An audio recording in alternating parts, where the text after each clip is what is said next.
So I did my astrological sign, I did my name, and then I did like 4-leaf clover. Wow. And then I've got. She's teaching me how to be a witch. Oh. We went to a witch store today. Oh, what do you call it? Are we on? Yeah! Hi. I just started recording the whole time. Okay, so we went to a witch store. Is it a witch store or a Wiccan store? I think it's technically called a metaphysical store. Okay. But yeah, it's like a witch shop. So I got this. Okay.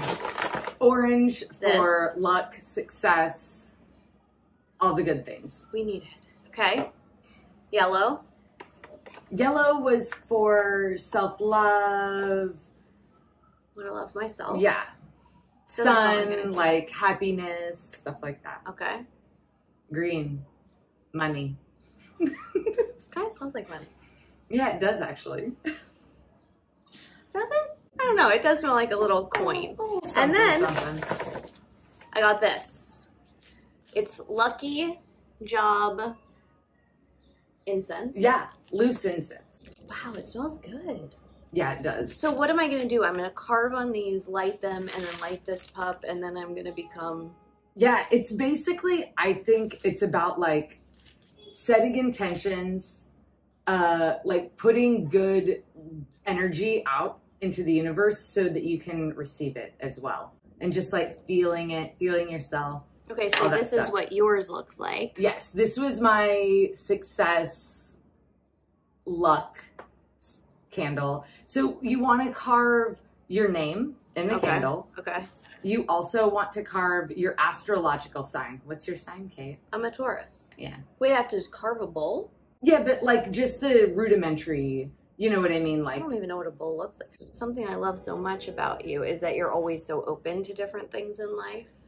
This being one of them. Yeah. Witchcraft, who knew? I'd be carving a candle at 2:30 on a Tuesday afternoon, Wednesday afternoon. But I am, because I believe in it.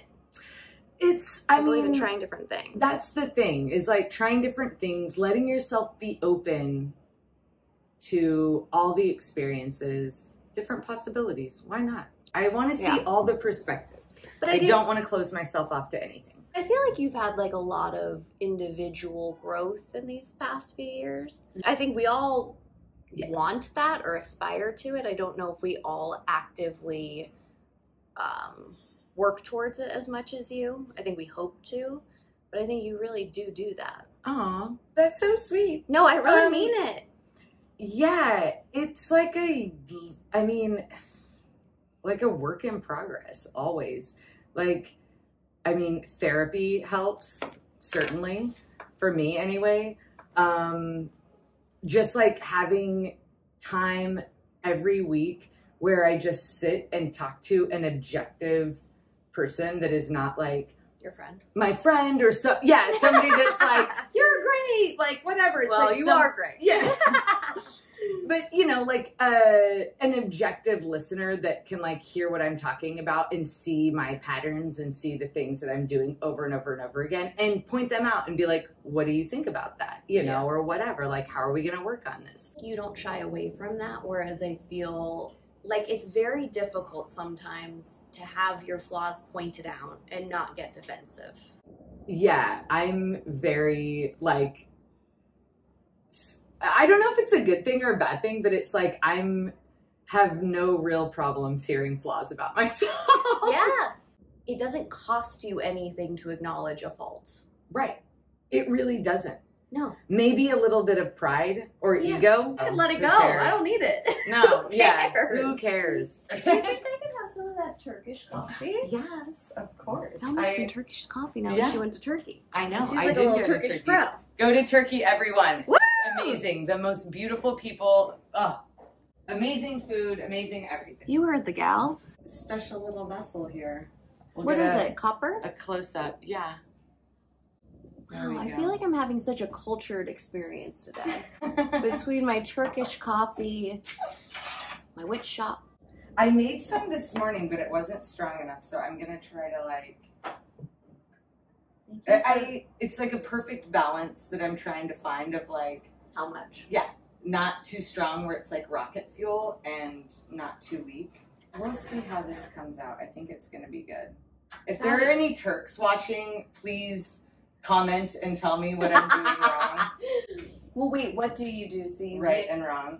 So it's an unfiltered coffee. So you're basically putting these super fine grounds in water, heating it up, and then the sediment just kind of settles to the bottom, and you drink it like it's an espresso. You let it get warm, then you stir it, and the little crema forms on top. Okay. Yay! Voila. Voila! I've watched blossom and follow these different paths in your life. Like, how did they come about? I'm thinking voiceover, where you work, vintage clothing. Yeah, all of it. You're so unique.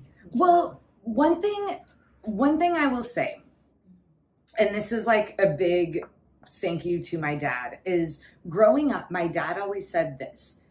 He said, just figure out what you want to do first and do that.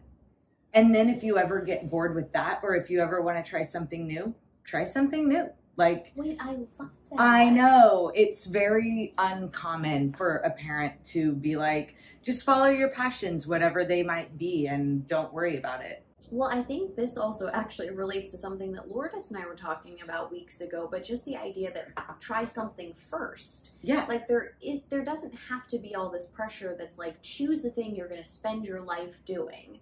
Yes. Like your life might take different paths and have different chapters, and that's exciting. What's first? What do we have to look forward to?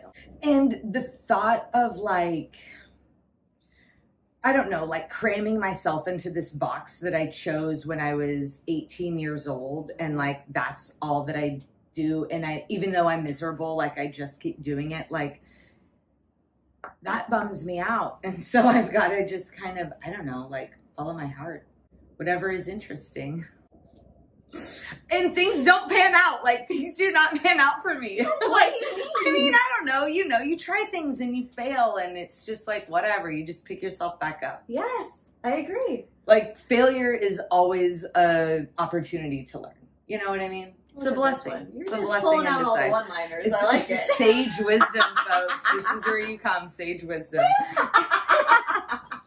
This is great.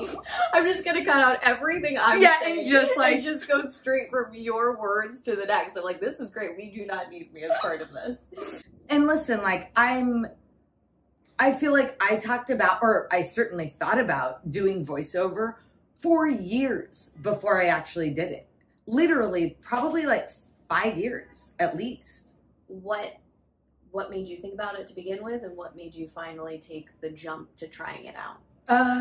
What made me think about it was I was managing the bar, and this bar that I manage, it's a lot of show business people, and people would approach me and say, oh, do you do voiceover? You've got such a great voice. People would be like asking for my demo or my reel, and basically like your demo or your reel is like a collection of jobs that you've had that are all on one little tape, and then you give it to the person to show them what you can do. And I was like, I don't have anything like that.